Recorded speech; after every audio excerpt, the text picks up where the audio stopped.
When Maren was 7 years old, her grandmother kept a single beehive behind the tool shed, tucked between a row of overgrown mint and a fence post that had been leaning sideways for as long as anyone could remember. Maren used to sit on an overturned bucket and watch the bees come and go, counting them the way other kids counted cars on a highway, losing track somewhere past 40 and starting over just for the fun of it. Her grandmother would sit beside her sometimes, shelling peas or mending a torn glove, and she'd say the same thing every summer without fail. You don't have to save the whole world at once. You just have to give it one flower to start with. Maren didn't understand it then. She just liked the bucket, and the bees, and the smell of crushed mint underfoot, and the way her grandmother's hands never seemed to stop moving even when her voice slowed down to almost nothing. She wouldn't understand what those words really meant until she was 34 years old, standing in front of 214 acres of cracked, silent farmland that everyone else had already given up on. The earth here had gone quiet a long time ago. Cracks ran through the topsoil like old scars, wide enough to swallow a boot heel.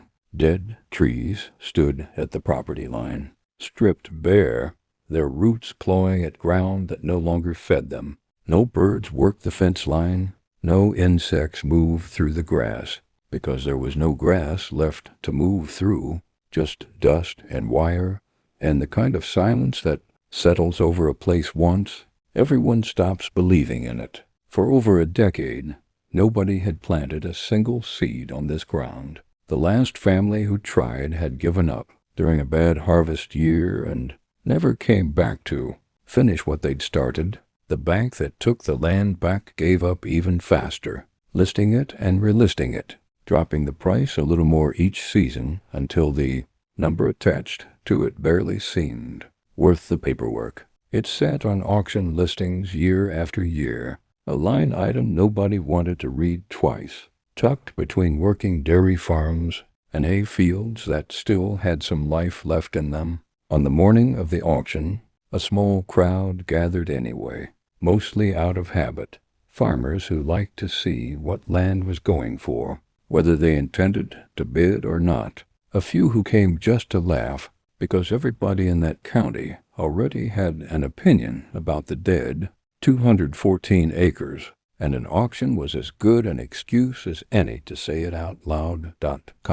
One man leaned toward his neighbor and said what everyone else was thinking. You couldn't grow a cactus there. A few chuckles rippled through the group. Somebody near the coffee table added that even the weeds had given up, which got a bigger laugh than the first joke had. Nobody argued with either of them. Then a woman near the back raised her hand and bought the whole parcel, cash, before the auctioneer had even finished his second sentence. The crowd went quiet. Nobody knew her, who had passed through the group in whispers, the way it does in small places where everybody assumes they should already know everybody else's business. Some said she was throwing away her savings on a whim. Some said she must not have read the soil reports, or she wouldn't have bothered raising her hand at all. A few just shook their heads and went back to their trucks, already forgetting her name before they'd reached the parking lot. What everyone noticed was what the land had lost. What nobody noticed was what it was still waiting for. The soil wasn't dead. It was exhausted. For decades, the land had been pushed to grow the same crops year after year, fed by the same chemical fertilizers, sprayed against the same pests, until the ground had nothing left to give back on its own. Nobody had done it out of cruelty. They had done it because it worked for a while, the way most shortcuts work right up until the day they stop. And by the time it stopped working, nobody could point to the exact season when the turning point had happened. It wasn't a single storm or a single bad decision. It was hundreds of small ones stacked up quietly over 30 years. Underneath the surface, a slow collapse had been building the whole time. The microbes that once broke down Organic matter and fed nutrients back into the roots had thinned out, generation by generation, starved of the diversity they needed to survive. Without that living network underground, the soil lost its structure entirely.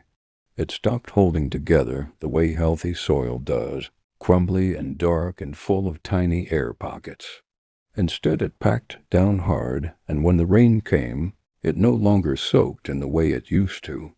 It ran straight off the surface, carrying away what little topsoil remained, until the land was left holding on to nothing but dust and hardened clay. Above ground, the damage told the same story in a different language. The wildflowers that used to ease the fields, the kind nobody ever planted on purpose because they'd simply always been there, had been mowed down or sprayed out as weeds, one field at a time, over the course of a generation. Eventually there was nothing left blooming between March and October, and without flowers there were no bees. Without bees there was no pollination. Without pollination, fewer plants set seed. Fewer plants came back the following season, and the whole cycle tightened like a fist until it choked itself shut completely. It's easy to blame one bad decision, but the truth is quieter and harder to point at than that. Nobody destroyed this land on purpose. It eroded one ordinary choice at a time, the same choices being made on thousands of farms just like it across the country, until an entire ecosystem folded in on itself without a single dramatic moment to mark the fall. There was no fire, no flood, just a long, slow exhale.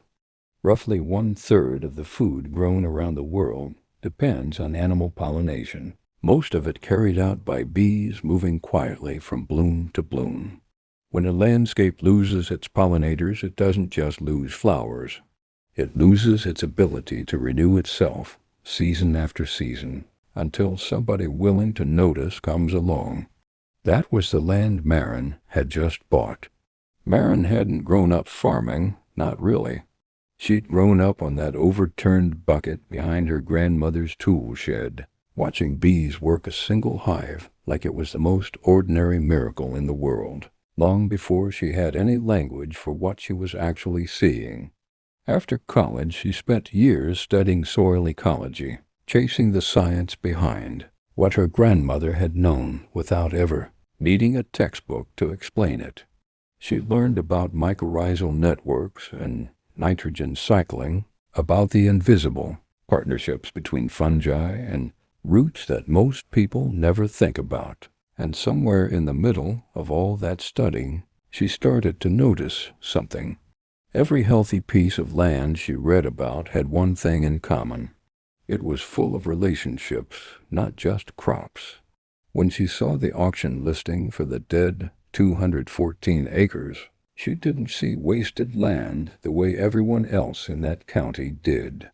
She saw a system that had been stripped down to its last working parts, patient and dormant rather than gone, and she believed quietly and stubbornly that those parts could still be rebuilt if somebody gave them the chance. When her first 7 hives arrived on the back of a borrowed truck, half the township found a reason to drive past and look, slowing down at the fence line, like it was a car accident instead of a beekeeping operation. Bees? Out here? Those things won't survive a month. There's nothing for them to eat. She didn't argue with anyone.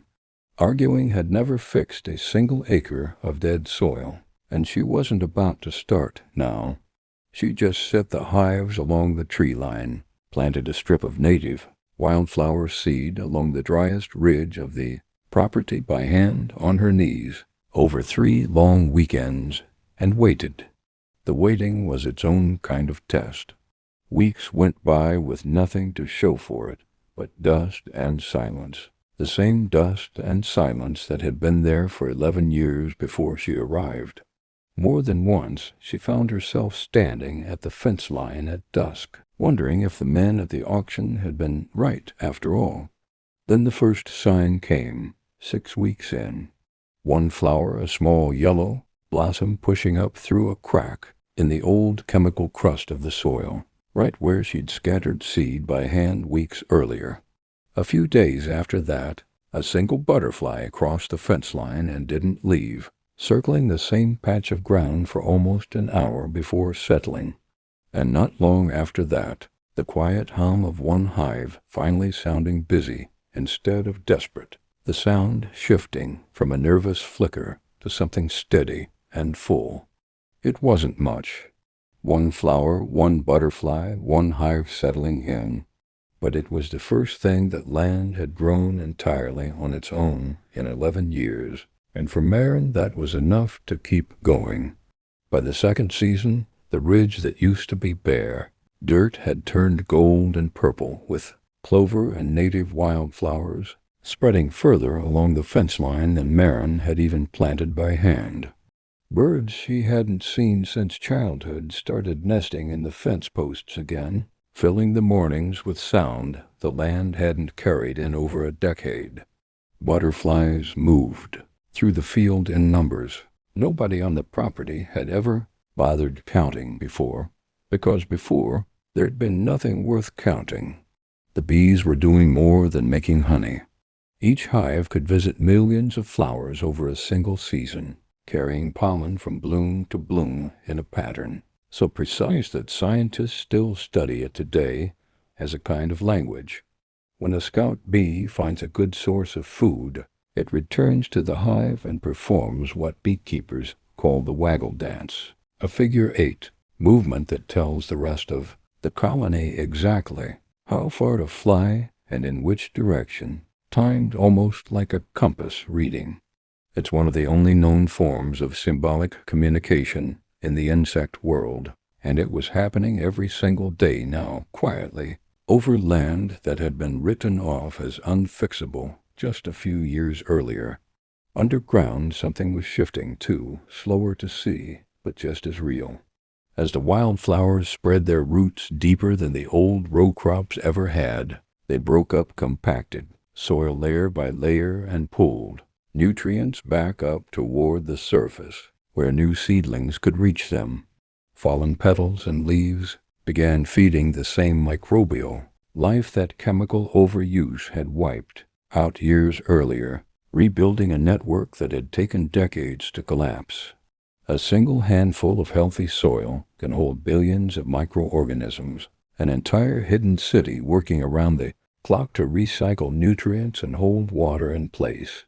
That city was rebuilding itself, one root system at a time, without anyone directing the work.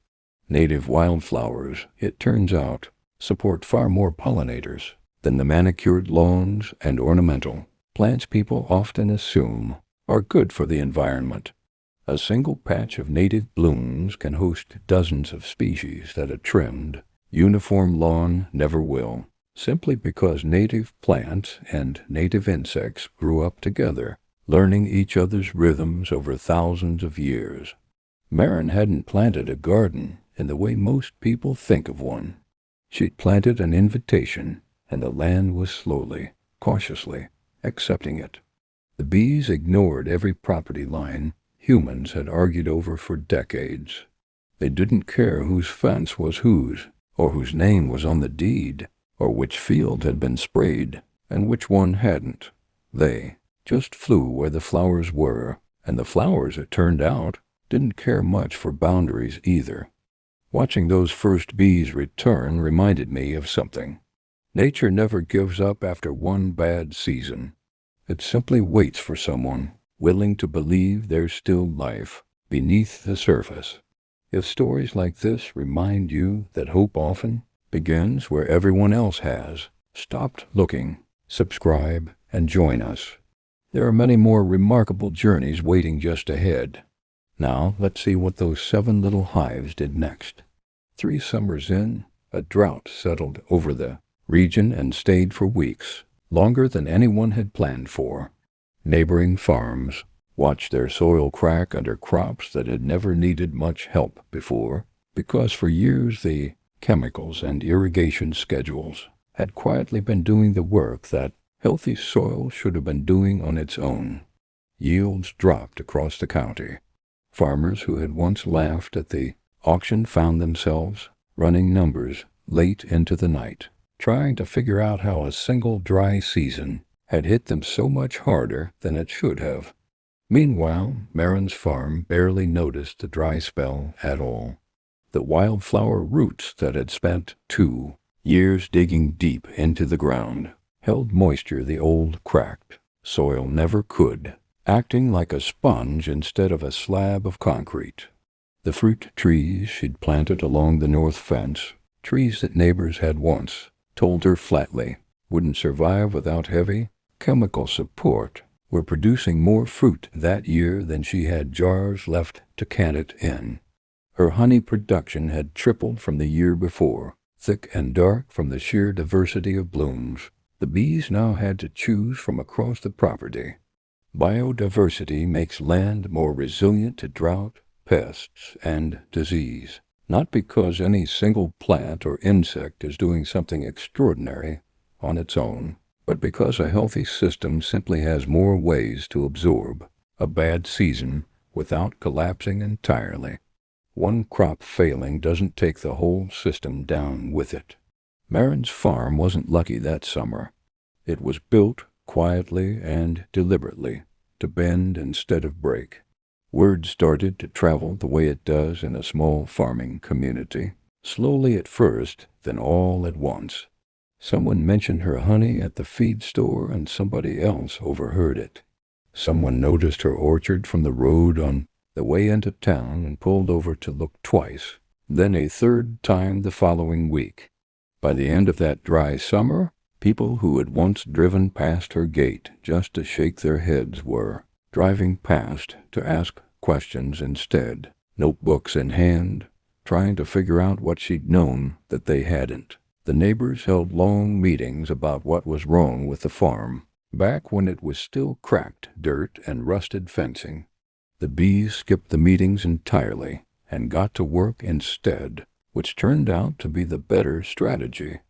One by one, the same men who'd laughed at the auction started showing up at her gate, hats in hand more often than not. Some came to apologize, a little sheepishly, for the cactus joke that had followed her around the county for 3 years. Some came with offers to buy the land outright, assuming a woman working alone must surely be looking for a way out by now. Others, to their credit, just came to ask how she'd actually done it, standing at the fence with their arms crossed, watching the bees move through wildflowers that hadn't existed there a few years earlier. She told them the truth plainly, without any dramatics. She hadn't spent a fortune on new equipment or fancy irrigation systems, and she hadn't stumbled onto some secret fertilizer nobody else knew about. She'd spent 3 patient years letting the land rebuild the relationships it had lost between soil and root, between flower and bee, between one small living thing and another small living thing, until the whole system remembered how to support itself again. It cost patience far more than it cost money, and patience wasn't something most of the men at her gate had budgeted for.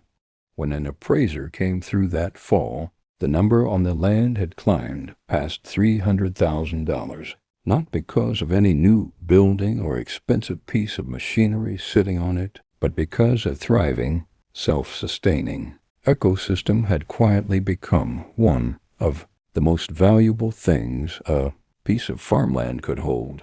The appraiser said as much himself, almost apologetically, as if he hadn't expected to be writing that kind of number for a property that used to be a punchline. Nature has an amusing habit of succeeding without asking anyone for permission first. Slow down here for a moment and look at what actually changed on those 214 acres. Children from town walk through the wildflowers on weekend visits now, chasing butterflies through rows that used to be nothing but bare, cracked dirt. Birds nest along the fence line every single spring without anyone planting a single feeder to encourage them. The bees move from bloom to bloom unhurried, doing the same quiet work they've always done, long before anyone ever thought to put a dollar value on it. Pick up a handful of that soil today, and it feels entirely different in your hand than it did 11 years ago, dark and loose and slightly damp instead of cracked and gray and lifeless. It's not a miracle, not really. It's just what land looks like when it's finally allowed to heal on its own terms, without anyone rushing it. The greatest thing Marin built on those 214 acres wasn't the honey, or the fruit trees, or even the number the appraiser wrote down on his clipboard that fall afternoon.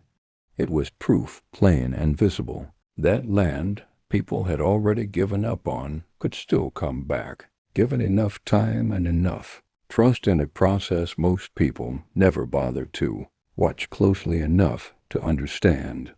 Somewhere behind a tool shed 2 counties over, an old woman on an overturned bucket had known this all along, shelling peas and mending gloves, never once needing a soil science degree to understand what her granddaughter would spend years studying in books. They called the land dead. The bees never believed it. Sometimes the smallest creatures don't just pollinate flowers. They restore forgotten places, rebuild broken dreams, and remind us that life often returns quietly, long before anyone else notices it's already happening.